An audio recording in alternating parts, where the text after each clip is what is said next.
자, 오늘의 시사 평론, 대한민국의 시사 레이더 리엘 파트너스 이승기 변호사 나오셨습니다. 어서 오십시오. 예, 안녕하세요. 예. 자, 오늘 첫 번째 이슈 뭡니까? 예, 오늘 첫 번째 이슈는 오세훈, 박원순 피해자의 공식 사과입니다. 예. 그 오세훈 그 서울시장이 어제인 20일 그 긴급 브리핑을 열어서 박원순 전 시장 성추행 사건에 대해서 공식적으로 사과를 하면서 관련 책임자들을 인사 조치했다고 이제 밝혔는데, 서울시 차원의 공식적인 사과는 이번이 처음 아닌가요? 예, 일단 그 서울시정 최고 책임자 차원의 이제 사과는 처음입니다. 박 전 시장 성추행 사건이 벌어진 직후인 지난해 7월 이제 서울시가 첫 입장 발표를 했는데요. 예. 그때도 사과 표명은 없었고 오히려 피해자를 피해 호소 직원이라고 해서 또 비판을 받은 적이 있고요. 이후 서울시가 이 성희롱 재발 방지를 위한 제도 개선을 위해 특별위원회를 꾸려서 이제 5개월간 이제는 활동 끝에 지난 12월에 이제 그 결과를 발표할 때도 이 박 전 시장 사건 자체에 대해서는 별다른 언급을 하지 않았습니다. 네. 당시 서울시가 이렇게 박 전 시장 사건에 대한 언급이 없던 걸 두고 뭐 박원순 없는 박원순 사건 대책이다라는 이제는 조롱 섞인 비판을 뭐 야당과 뭐 시민단체를 중심으로 해서 받기도 했고요. 네. 그런데 이번에 오세훈 시장은 이 박 전 시장 사건에서 이 서울시가 무엇을 잘못했는지 그 점을 지적하면서요. 이 사건 발생 직후 서울시의 사건 처리와 2차 가해에 대해 서울시의 대처가 매우 부족했다. 이런 점을 인정을 했습니다. 특히 박 전 시장의 장례를 이 서울시 기관장으로 이 5일간 치르고 또 서울광장에 시민 분향소를 설치한 것은 이 피해자에게 엄청난 위력을 보여주는 사건이라는 점에서 부적절했다라고 평가를 하면서요. 예. 당시 책임자를 문책성 인사 조치했다라는 점까지 밝혔습니다. 거기에 이제 서울시 차원에서 이 당시 벌어진 2차 가해에 대해서도 이제 재수사를 하겠다는 점을 밝혔고요. 예. 다만 이 추가 관련자가 드러나도 이 피해자가 이 업무 복귀를 할 때 좀 영향을 덜 받도록 이 관련 징계는 좀 최소화하겠다라는 입장도 함께 밝혔습니다. 예. 그리고 앞으로 이제 큰 변화가 예상되는데요. 그 성추행 사건이 발생하면 이 서울시에서는 즉각 공직에서 퇴출시키는 이 원 스트라이크 아웃 제도를 이제는 도입을 하겠다라는 점도 공식화했습니다. 예. 그 일단 저 피해자의 반응도 궁금한데, 이번 공개 사과를 두고 어떤 입장인가요? 예, 피해자는 이제 공식 입장문을 통해서요. 무엇이 잘못이었는가에 대한 책임 있는 사람의 진정한 사과다. 제 입장을 헤아려 조심스럽게 말씀하시는 모습에 눈물이 났다. 라면서 높은 평가를 내렸고요. 특히 피해자가 이런 말을 했습니다. 그동안 받은 사과는 SNS에 올린 입장문이거나 아니면 기자들의 질문에 대한 커멘트인데 이렇게 직접 브리핑을 해준 거에 이제 감동을 받았다는 취지의 그런 말도 했는데, 자, 피해자의 조속한 복귀 그리고 빠른 회복을 기원하고 두 번 다시 우리 사회가 이제 피해자를 피해 호소인이라고 부르는 그런 일이 반복되지 않기를 바랍니다. 예. 자, 다음 이슈 전해주시죠. 예, 다음 이슈는 이재명 1000명 차단하면 된다 작심 발언입니다. 자, 차기 유력 대권 주자인 이재명 경기도지사가 어제인 20일 그 4.7 재보선 패배 후 처음으로 여의도를 찾았는데, 여기서 한 발언이 그 지금 논란이 되고 있어요. 친문 강성 지지층을 향한 발언인데 어떤 내용입니까? 예, 이 지사가 어제 서울의 한 호텔에서 열린 이 청소 경비 등 치안 노동자 휴게 시설 개선 정책 토론회 여기에 참석을 했는데요. 네. 그 토론회를 마치고 이제는 끝내고 이제는 기자들과 만난 자리에서 최근 민주당 초선 의원들이 이 조국 사태에 대한 진지한 반성을 하자라는 점을 언급하며 이제 쇄신하자라는 점을 주장했는데, 이에 대해 친문 강성 지지층이 문자 폭탄을 보낸 그 사태에 대해 이 자신의 입장을 밝혔습니다. 어떻게 밝혔냐? 이 지사는 이 민주당 당원이 80만 명, 일반 당원이 300만 명에 달하는데 강성 당원이 그중에 몇 명이나 되겠느냐? 들은 바로는 SNS 1000개를 차단하면 된다고 하더라. 라면서 이렇게 하면서 이제 친문 강성 지지층에 대해 좀 과잉 대표된 측면도 있고 과잉 반응하는 측면도 있다. 라면서 아주 작심 비판하는 아주 선을 분명히 긋는 그런 모습을 보였고요. 네. 결국 이 지사가 그 향후 대선을 위해서는 친문 강성 지지층을 껴안고 가는 것보다는 이 중도층까지 아우르는 이제 폭넓은 리더십을 택하는 것이 대권 주자 행보에는 적합하다라고 해서 전략적 판단을 한 것으로 그렇게 보고 있습니다.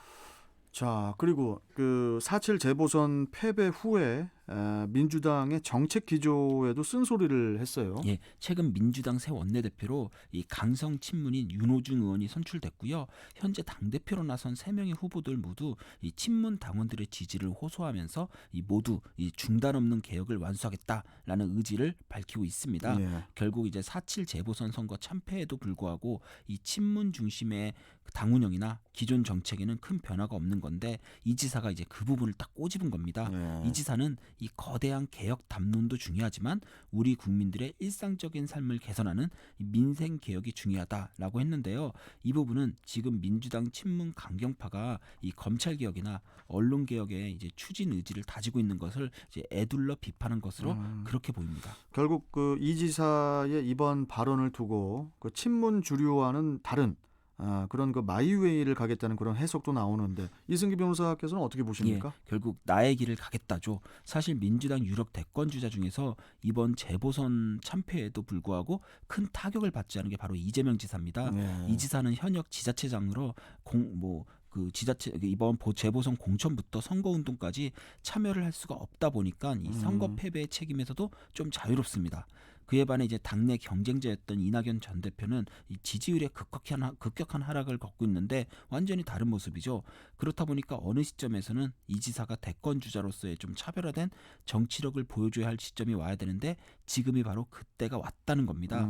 선거 패배에도 불구하고 여전히 친문 강경파가 주도하는 민주당과 이 차별화를 주기에 지금이 적기라고 보고 이 작심 발언을 한 게 아닌가라는 분석이 유력하고요. 네. 앞으로 이 지사의 행보를 보면 명확해지겠지만 적어도 이번 발언만 놓고 보면 지난 4.7 재보선에서 민주당을 외면한 이 중도층의 표심을 이 지사가 흡수하겠다. 그래서 대권 주자로서의 존재감을 극대화하는 그런 전략으로 보입니다. 예. 그렇다면 앞으로도 이 지사가 좀 민주당 친문 주류에 대한 좀 작심 비판을 계속 이어가지 않을까 그런 분석도 많습니다. 자, 이제 마지막 이슈 전해주시죠. 예, 마지막 이슈는 코로나 마케팅 남양 유업 영업 정지의 불매 운동까지입니다. 남양유업이 지난 13일 그 자사 제품인 불가리스가 코로나19 억제에 효능이 있다는 연구 결과를 발표한 이후 거센 역풍을 맞고 있는데 먼저 그 세종시에서는 남양유업의 세종 공장에 대해서 영업정지 처분을 통지했다고 해요. 예, 아직 확정된 건 아니고요. 일단 남양유업 측 의견을 검토한 후에 최종 처분이 확정되는 그런 절차를 거칩니다. 만약 처분이 확정되면 사실상 이 공장이 한 2달간 셧다운되는 겁니다. 그런데 이 남양유업의 세종 공장은 이 불가리스와 같은 발효유뿐만이 아니라 치즈와 분유 등 이 남양유업 전체 생산량의 40%를 책임지고 있다고 합니다. 그러니 만약에 영업 정지가 현실화된다면 매출에 그리고 수익에 엄청난 타격을 입게 되는 거죠. 이게 그러니까 저 식품 표시 광고법 그 위반이 인정이 된 거죠? 예, 맞습니다. 그 식품 표시 광고법에서는 질병의 예방, 치료에 효능이 있는 것으로 인식할 우려가 있는 표시나 광고를 금지하고 만약 이를 위반할 경우 영업정지 2개월의 행정처분 또는 10년 이하 징역 1억 원 이하의 벌금에 처하도록 규정을 하고 있는 겁니다. 한마디로 식품을 마치 이제 약처럼 팔지 말아라. 의약품처럼 광고하지 말아라인데요.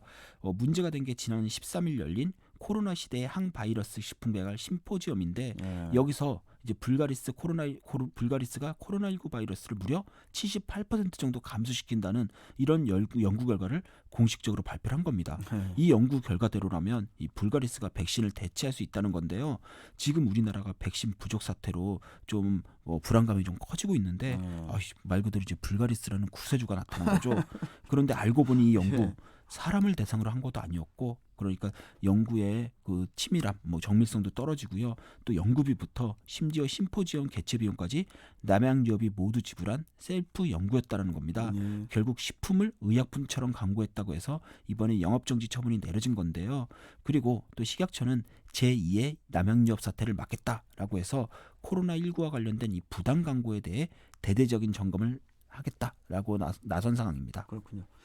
이 코로나19라는 국가적 사태를 마케팅에 이용했다는 점에서 국민적 분노도 당연히 상당한 것 같은데 이 소비자들의 불매 운동이 또 그 재개될 조짐도 보이고 있죠. 예, 남양유업은 지난 2013년에 이제 대리점 갑질 사태로 불매 운동의 대상이 좀 된 전력이 있고요. 네. 전력이 있고 최근에는 외손녀인 그러니까 창업주의 외손녀인 황하나 씨가 마약 투약 혐의로 구속되면서 사실 경제면이 아닌 사회면에서 이 남양유업의 이름이 계속 언급되는 그런 불명예를 얻었습니다. 그런데 이번에 코로나19 마케팅을 무리하게 펼치면서 이제는 좀 진정돼 있던 이 불매 운동에 불을 붙였다라는 평가가 많고요. 네. 일단 남양유업 측에서는 코로나19와 관련해 이제 괜한 오해를 불러일으켰다며 이제는 사과한다는 입장을 밝혔지만 아직까지 여론의 반응은 좀 차가워 보입니다. 네. 우리가 한 기업이나 개인을 부를 때 약간 상징하는 표현이 있습니다. 그래서 그걸 한 단어로 표현하는 경우가 있는데요. 예를 들어 오뚜기를 가뚜기라고 한다거나 유재석 씨를 이제는 국민 MC라고 부르는 게 대표적입니다. 긍정적인 예, 거죠. 상당히 긍정적이죠. 근데 네. 지금 남양유업을 두고 나오는 게 바로 남양스럽다라는 표현이 많이 나옵니다. 예. 기업의 사회적 책임에 대해 좀 진지한 고민이 필요하지 않나 남양유업 측에 좀 이렇게 충고드리는 바입니다.